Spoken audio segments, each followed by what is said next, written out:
We are alarmed by the continued escalation of violence in the occupied Palestinian territory and Israel. The casualty count continues to climb on both sides of the conflict, and civilians are suffering. In the Gaza Strip, home to an estimated 2 million Palestinians, hostilities are also having an impact on access to water, sanitation, health care, and the COVID-19 response. We are in contact with all the relevant actors on the ground so that we can obtain two things. Again, access in and out of the Gaza Strip. That's through the Erez crossing point in the north, which has been closed since the 10th of May, and for the goods that we need to get in particular fuel. So these are negotiations that are ongoing.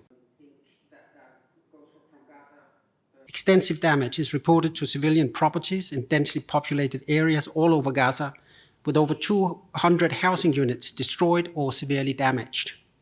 Humanitarian partners working in shelter are supporting displaced families with non-food items and cash support. Education partners inform us that 31 education facilities, including schools, vocational training centers, and higher education facilities, have been impacted since the start of the escalation.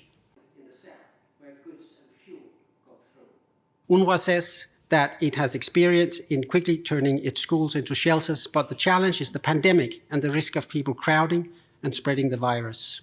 Another major risk is that UNRWA has not yet been able to put in place necessary preparation in these schools turned shelters because of the restriction on staff movement in the past 2 days.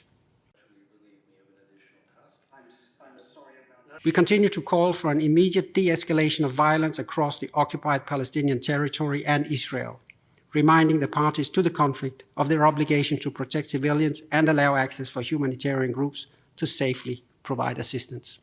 Gaza City and Han Yunis were damaged, resulting in wastewater. Continued delivery of all humanitarian assistance and protection in Gaza, seeking shelter